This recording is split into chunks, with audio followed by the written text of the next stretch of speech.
To SS classes. आज हम पढ़ने वाले हैं वाक्य के भेद, that is called types of sentences. रचना के आधार पर वाक्य के तीन भेद होते हैं। कितने भेद? तीन भेद। रचना के अनुसार वाक्य के तीन भेद होते हैं। वो कौन कौन से? पहला है सरल वाक्य, दूसरा है संयुक्त वाक्य, तीसरा है मिश्र वाक्य।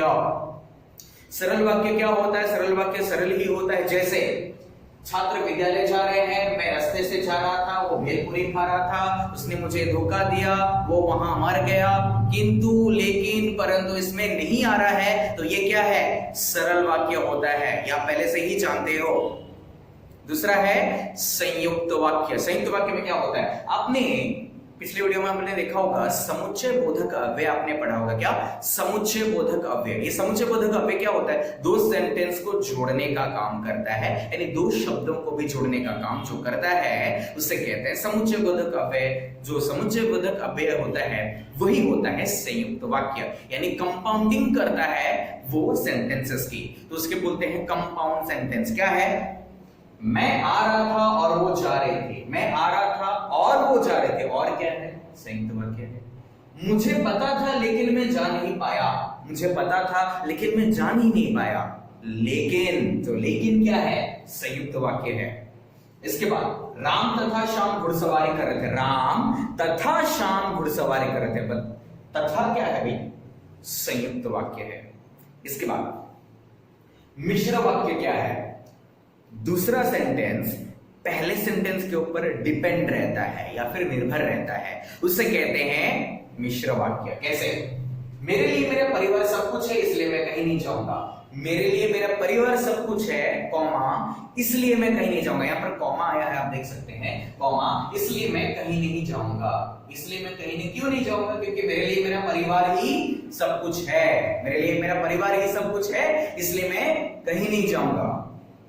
दूसरा, मुझे विश्वास है, कॉमा, कि हम कोई ना कोई रास्ता जरूर निकालेंगे। मुझे विश्वास है कि हम कोई ना कोई रास्ता जरूर निकालेंगे। क्यों निकालेंगे? क्योंकि उसे विश्वास है। ये समझना पड़ता है। पहले सेंटेंस को पढ़िए, समझिए, उसके बाद आपको समझ में आएगा कि उसमें से कौन सा वाक्य है। तीसरा, मैंने कितनी बार मना किया फिर भी तूने नहीं सुना। मैंने कितनी बार मना किया, कॉमा, फिर भी तूने नहीं सुना। मैंने कितनी बार मना किया, उसने नहीं सुना। भाई उसने नहीं सुना, क्यों नहीं सुना? क्योंकि उसने मना किया था, इसलिए उसने नहीं सुना। Okay, so it's revision time. वाक्य के भेद। रचना के अनुसार वाक्य के तीन भेद होते हैं। कौन कौन से भेद होते हैं आपको अभी मैंने बताया। सरल वाक्य, संयुक्त वाक्य, मिश्र वाक्य।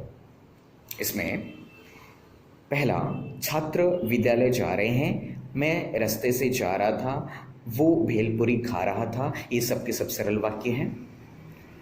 मैं आ रहा था और वो जा रहे थे, जो और है वो संयुक्त वाक्य है। मुझे पता था लेकिन मैं जा नहीं पाया, जो लेकिन है इसमें, तो लेकिन को जानकर आप ये जान सकते हो कि संयुक्त वाक्य है। राम तथा श्याम घुड़सवारी कर रहे थे, तथा क्या है? संयुक्त वाक्य है। संयुक्त वाक्य के अंडर में क्या क्या आता है? और, लेकिन, तथा। उसके बाद मिश्र वाक्य। मिश्र वाक्य जैसे आप देख सकते हैं, मेरे लिए मेरा परिवार सब कुछ है इसलिए मैं कहीं नहीं जाऊंगा। यहाँ पर मेरे लिए मेरा परिवार ही सब कुछ है इसलिए मैं कहीं नहीं जाऊंगा। क्यों नहीं जाएगा? क्योंकि उसके लिए परिवार ही उसका सब कुछ है। तो दूसरा सेंटेंस पहले सेंटेंस के ऊपर डिपेंडेंट करता है, उसके ऊपर निर्भर है। इसीलिए मुझे विश्वास है कि हम कोई ना कोई रास्ता जरूर निकालेंगे। क्यों? क्योंकि उसे विश्वास है। मैंने कितनी बार मना किया फिर भी तू नहीं सुना। फिर भी तू नहीं सुना, क्यों नहीं सुना? क्योंकि उसने मना किया था, मना करने के बावजूद भी उसने नहीं सुना। तो स्टूडेंट्स, अभी आपने पढ़ा कि रचना के अनुसार वाक्य के तीन भेद होते हैं। एक है सरल वाक्य, दूसरा संयुक्त और तीसरा मिश्र वाक्य। अब पढ़ेंगे अर्थ के अनुसार वाक्य के 8 भेद हैं। अर्थ के अनुसार, रचना के अनुसार 3 भेद होते हैं और अर्थ के अनुसार 8 भेद होते हैं। तो चलिए पढ़ते हैं। पहला है विधानार्थक वाक्य। विधानार्थी का मतलब होता है सिंपल सेंटेंस, एकदम सिंपल सेंटेंस जो रहते हैं, एकदम सरल वाक्य जो रहता है, तो उसको बोलते हैं विधानार्थी वाक्य। जैसे राजा बालेश्वर जोधपुर में रहते थे। सिंपल सेंटेंस है। राजा बालेश्वर जोधपुर में रहते थे, रहते थे, तो ये सिंपल सेंटेंस है। सूरज आपके साथ आ रहा है, मैं आपके साथ जा रहा हूं, मुझे खाना दे दीजिए। ये सब सिंपल सेंटेंसेस है, ठीक है। तो इसको बोलते हैं विधानार्थक वाक्य, ठीक है। दूसरा निषेधार्थक वाक्य। निषेध का मतलब जहां पर नहीं आता है, नहीं, कभी नहीं, नहीं, तो वो होता है निषेधार्थक वाक्य। जैसे बगीचे में पेड़ नहीं थे, यहां पर आपको नहीं दिखाई दे रहा, नहीं थे, जो नहीं थे ये हो जाएगा निषेधार्थक वाक्य। समीर खाना नहीं खाएगा, भाई समीर खाना नहीं खाएगा, नहीं कहीं भी आ जाता है तो वो निषेधार्थक वाक्य होता है। तीसरा प्रश्नार्थक वाक्य। भाई अगर कोई आपसे क्वेश्चन पूछ रहा है, कहीं क्वेश्चनिंग हो रही है, सवालात पूछे जा रहे हैं, तो वो प्रश्नार्थक वाक्य हो जाएगा। जैसे आप कहां जा रहे हो, आप कहां जा रहे हो, मधु को क्या हुआ, कहां, कब, कैसे, क्या, किसको, किसका, तो ये सब होता है प्रश्नार्थक वाक्य। होप आपको समझ में आया होगा। नेक्स्ट देखते हैं आज्ञार्थक वाक्य। आज्ञा देने का मतलब होता है ऑर्डर देना। मैं बोलूंगा यहां आओ, वहां जाओ, ये करो, वो करो, तो ये होता है आज्ञा। तुम अपनी बात कह सकते हो, तुम अपनी बात कह सकते हो, ये मैं आज्ञा दे रहा, तुम कह सकते हो, तुम जा सकते हो, तुम आ सकते हो। खिड़की बंद करो, मैं ऑर्डर दे रहा हूं, खिड़की बंद करो, तो ये आज्ञार्थी हो गया। नेक्स्ट विस्मयार्थक वाक्य। विस्मयार्थक वाक्य आपने पहले भी पढ़ा हुआ है, इसको बोलते हैं एक्सक्लेमेटरी सेंटेंस। जैसे वाह क्या सुंदर बंगला है, अरे तुम्हारी इतनी हिम्मत, अरे तुम्हारी इतनी हिम्मत, वाह क्या सुंदर बंगला है। इसके बाद संभावनार्थक या फिर संदेहार्थक वाक्य। संभावना, पॉसिबिलिटी या प्रोबेबिलिटी होती है तो उसे बोलते हैं संभावना। क्या क्या है संभावना, देख लेते हैं। शायद मुझे लिखना पड़ेगा, ये संभावना है। अनिल शायद आ रहा होगा, किसी चीज की संभावना होनी रहती है, तो इसे कहते हैं संभावनार्थक या फिर संदेहार्थक। शक है, संदेह है, तो इसे बोलते हैं संभावनार्थक। आज वर्षा होने की संभावना है, यही सेंटेंस है। दूसरा इच्छार्थक वाक्य। इच्छार्थक का क्या होता है, यदि मेरी मर्जी है, ये मेरी इच्छा है, अगर मेरी कोई चाहत होती है तो बोलते हैं इच्छार्थक वाक्य। जैसे मम्मी आ जाए तो अच्छा हो, ये मेरी इच्छा है, काश अगर मम्मी आ जाती तो अच्छा होता था, तो ये मेरी इच्छा है। मैं चाहता हूं कि आप मेरे साथ रहो, मैं चाहता हूं, ये मेरी चाहत है कि आप मेरे साथ रहो। संकेतार्थक वाक्य। संकेतार्थक जो किसी का सिग्नल देती है। जैसे मैं कविता लिखता तो अवश्य पुरस्कार पाता, मैं कविता लिखता तो अवश्य पुरस्कार पाता। ये इमेजिनेशन की जो दुनिया होती है ना, इमेजिन, तो उसे बोलते हैं संकेतार्थक। अगर ऐसा होता तो वैसा होता, इमेजिन जहां पर आप करते हैं तो वो होता है संकेतार्थक वाक्य। जैसे यदि मैं पक्षी होता तो आसमान में उड़ता, यदि मैं पक्षी होता तो आसमान में उड़ता, ये इमेजिन कर रहा है कोई, तो इसे बोलते हैं संकेतार्थक वाक्य।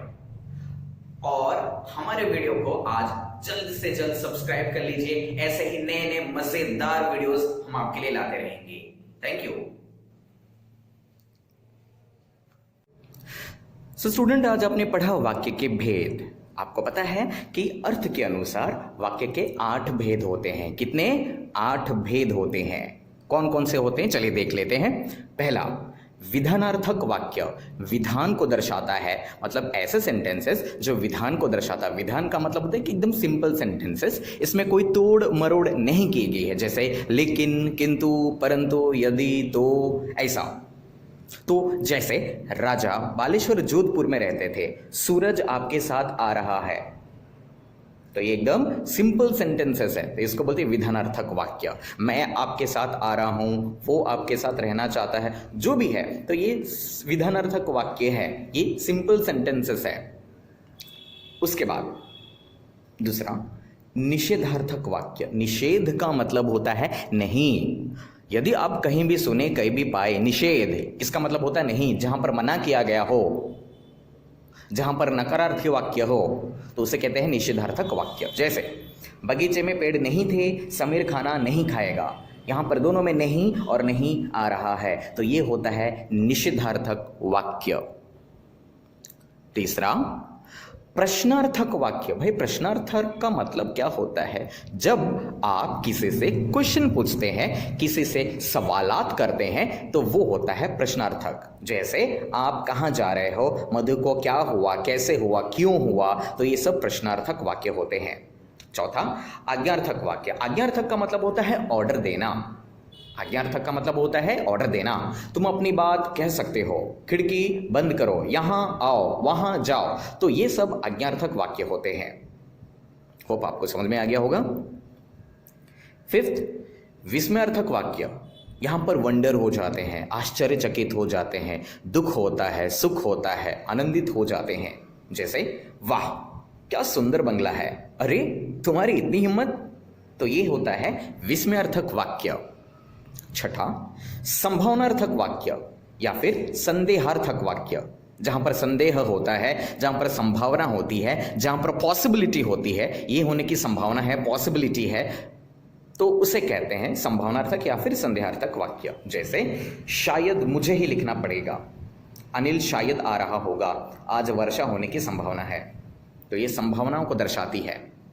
सातवां इच्छार्थक वाक्य। इच्छा इसका मतलब आपकी मर्जी है, आपकी चाहत है, इसको बोलते हैं इच्छार्थक वाक्य। जैसे पहला मम्मी आ जाए तो अच्छा हो, मैं चाहता हूं कि आप मेरे साथ रहो।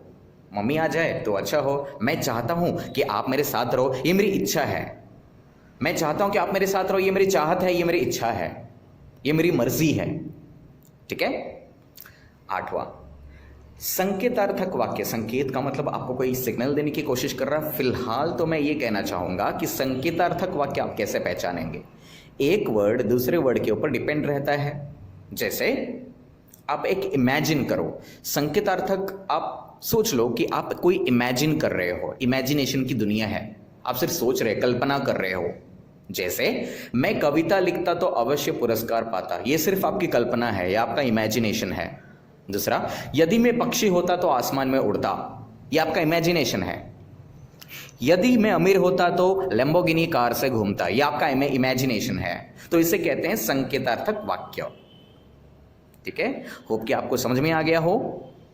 अगर आपने अब तक हमारे चैनल को सब्सक्राइब नहीं किया है तो इसी प्रकार के वीडियोस के लिए हमारे चैनल को जरूर से जरूर सब्सक्राइब करें और लाइक भी करें। Thank you.